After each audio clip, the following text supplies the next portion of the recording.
further ado, let's get into the timeline of the Golden State Killers' acts and how they ramped up from simple burglary to murder.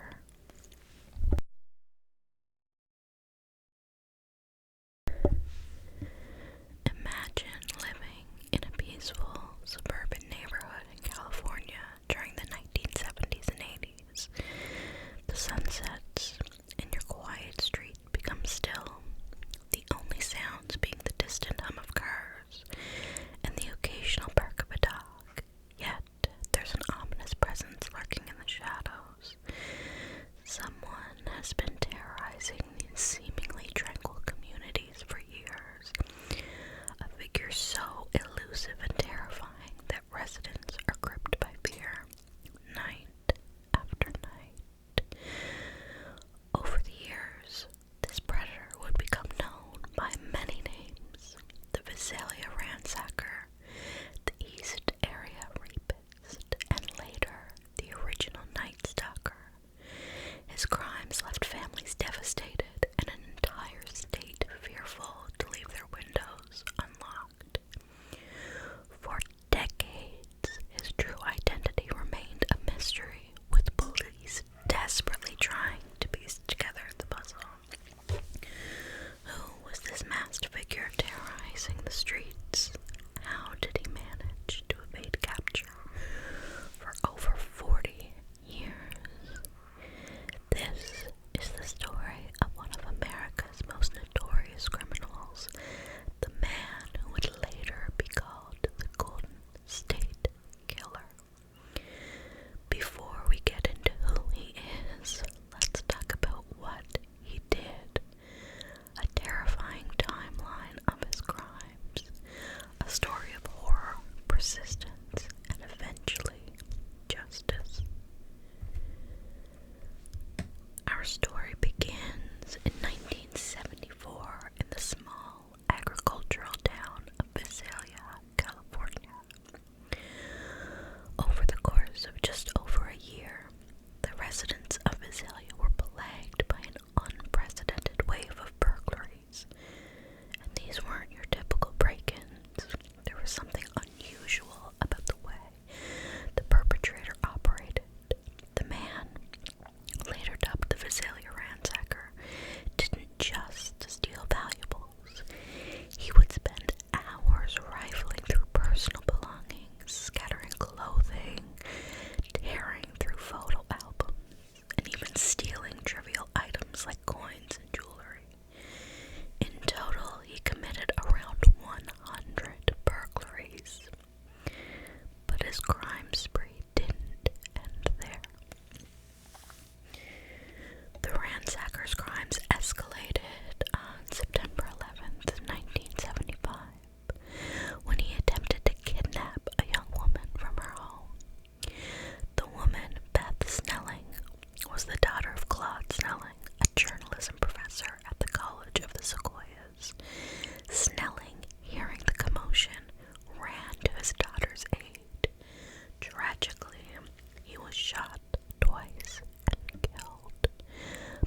case would haunt the community for years, and Charlene's son, Gary, would later become a fierce advocate for the victims of who would later be known as the Golden State Killer.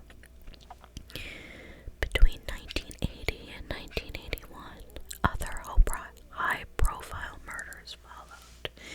Keith and Patrice Harrington were killed in their Dana Point home in August 1980. Patrice, a nurse, and Keith, a medical student, were newlyweds starting their life together. They were found bludgeoned to death, their bodies discovered by Keith's father. In February 1981, Manuela Widhune, another young woman, was raped and killed in her Irvine home while her husband was in the hospital recovering from surgery.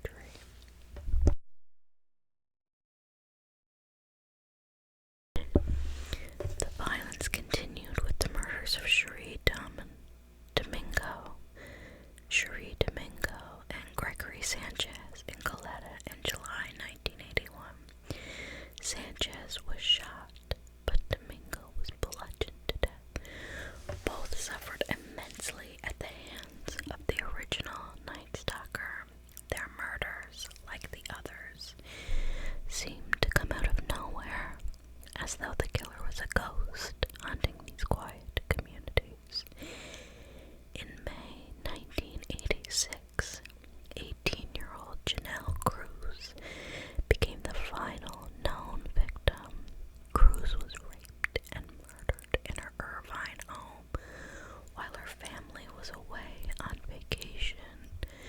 She had recently graduated high school, and her brutal death marked the end of the original Night Stalker's killing spree.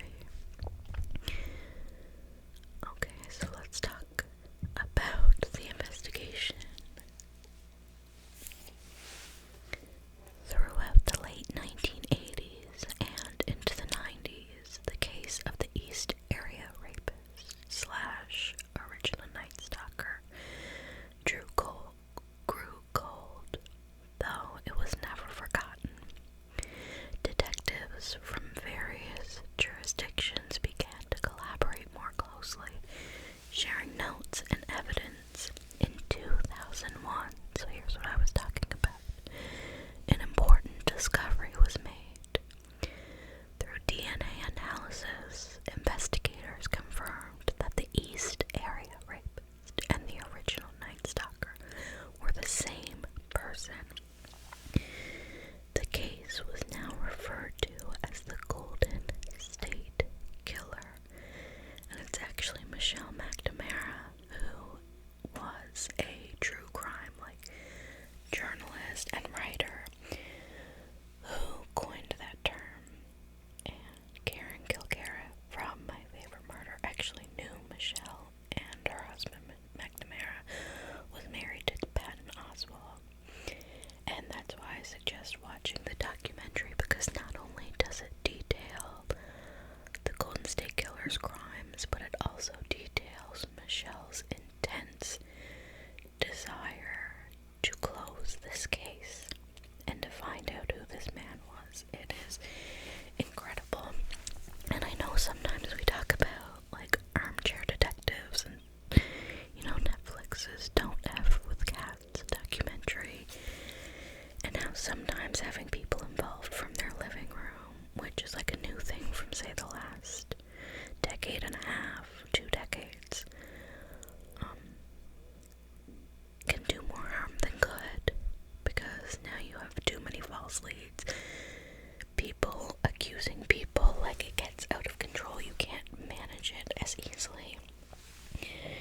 But I think this is a really incredible case of the good it can do to have a lot of different eyes and a lot of different experts who are experts in different ways, pushing and not giving up on something. To me, and I always feel this in the realm of education as well, take all the help you can get. Of course, as long as it's valuable help. But like, there are people out there that are, you know, surviving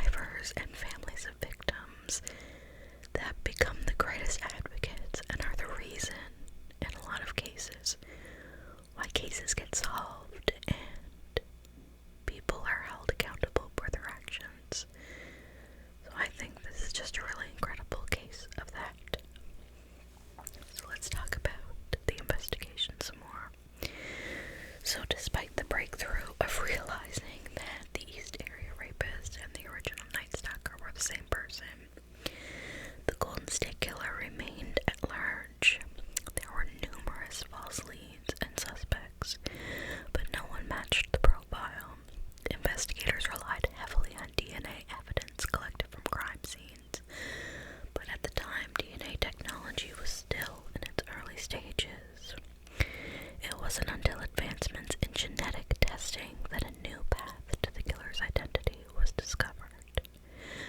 Over the years, cold case detectives and true crime enthusiasts kept the case alive. Michelle McNamara, a journalist and crime writer, coined the name Golden State Killer in 2013, bringing renewed public interest to the case. Her book, I'll Be Gone in the Dark, published posthumously in 2018, highlighted the dogged determination of investigators and the harrowing stories of survivors. The collective efforts of law enforcement, journalists, and the public kept the pressure on to solve this case that had haunted California for decades. So Michelle actually passed away before her book was published, so the documentary goes into that as well. So between 1986 and 2018, the search for the Golden State Killer grew cold at times. There were numerous false leads over the years, several suspects briefly coming under suspicion in some cases.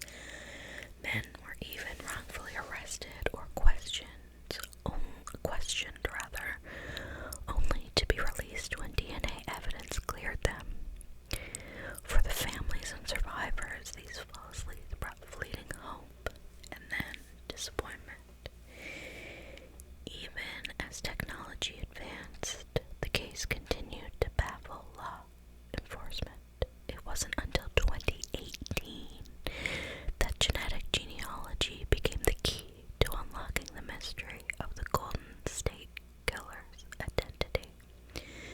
This revolutionary method, which had only been used in a few cases before, gave investigators the break they had been waiting for. In April of 2018, after decades of investigation, the case finally broke wide open.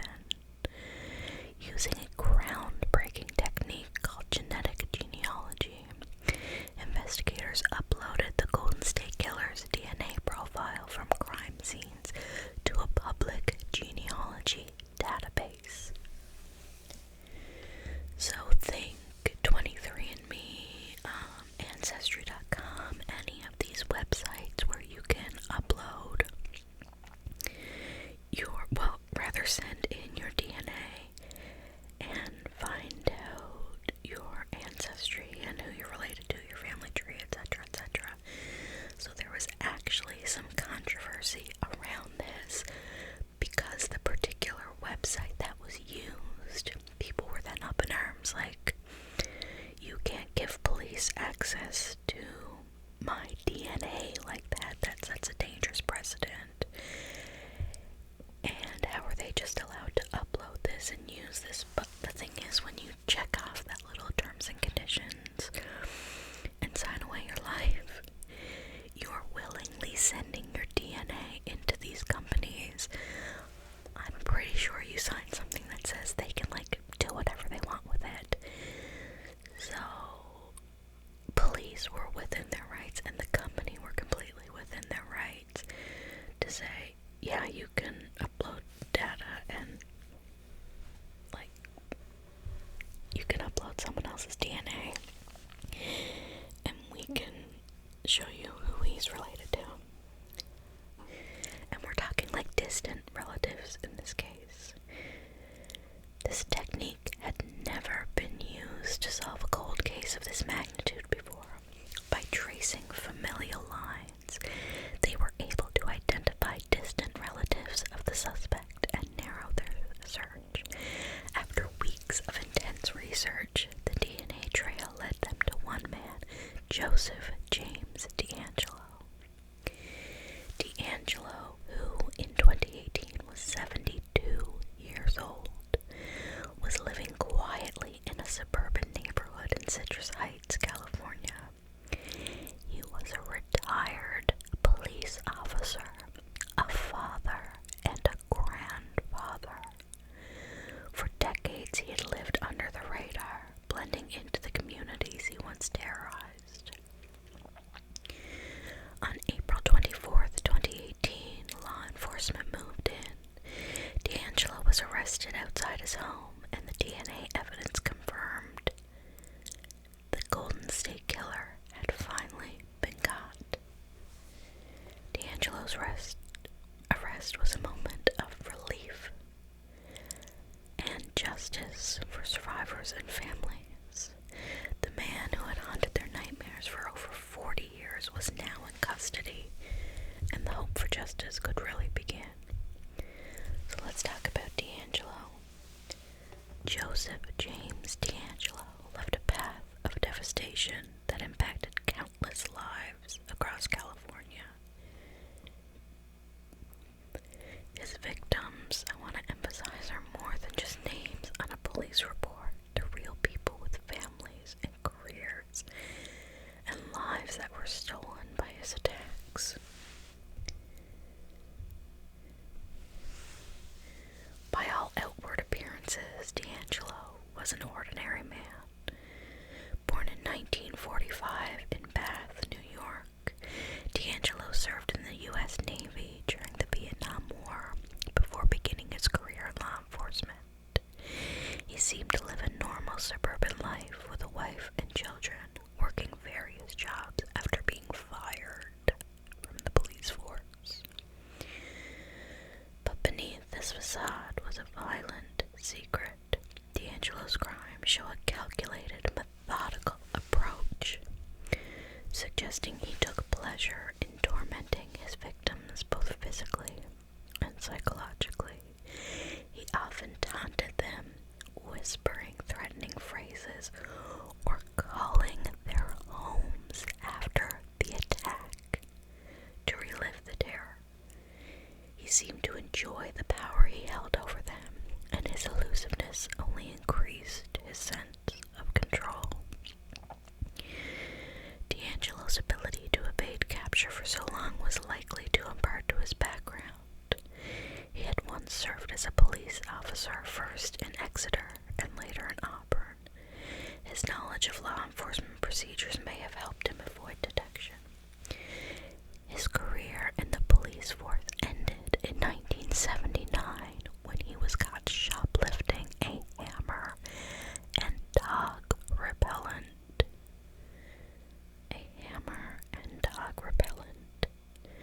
Tools investigators later believed he might have intended to use in his crimes. So you're a police officer and you're dumb enough to shoplift these two odd-looking items. Like, in some ways, I know people stayed on this case forever. I mean, there's a reason that it is solved this by the date we're talking about this. But in 1979, his crimes, his murder spree was just beginning then. After his arrest in 2018, DeAngelo initially remained silent. He showed no emotion when confronted with the overwhelming evidence against him. But in a chilling moment during a police interrogation, he muttered to himself, referring to an inner personality he called Jerry, as if distancing himself from the monstrous acts he had committed. While some speculated about DeAngelo's mental state, his methodical planning and ability to evade capture for decades suggest a calculating, deeply disturbed man.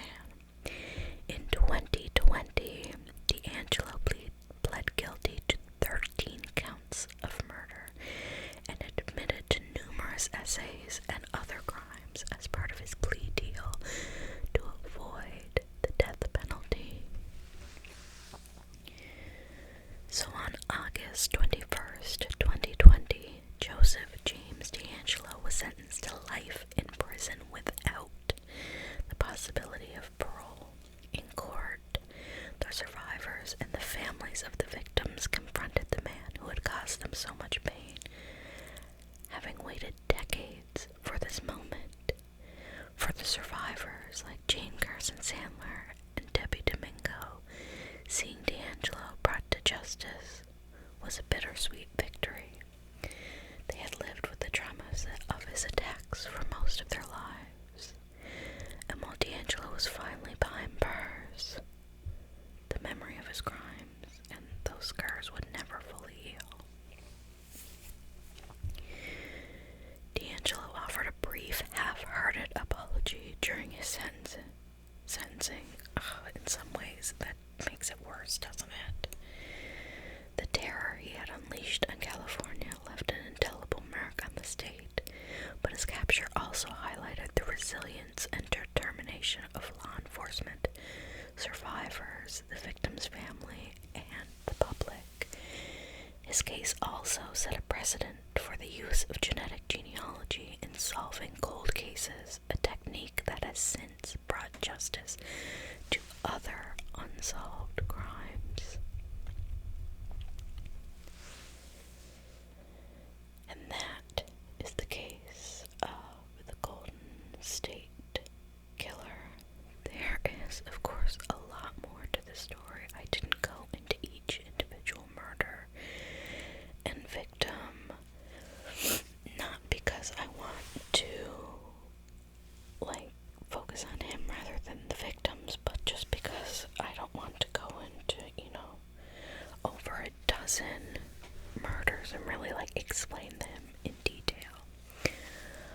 I will direct you if you want to know more about this case and you only want to watch one thing to do with My Favorite Murder.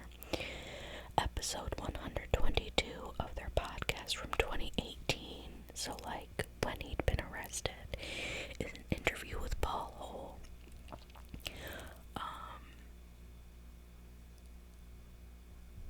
Paul Holes, so he was a detective on the case, your classic, he's just the coolest dude, your classic, if you were watching TV and it's the detective that never gives up.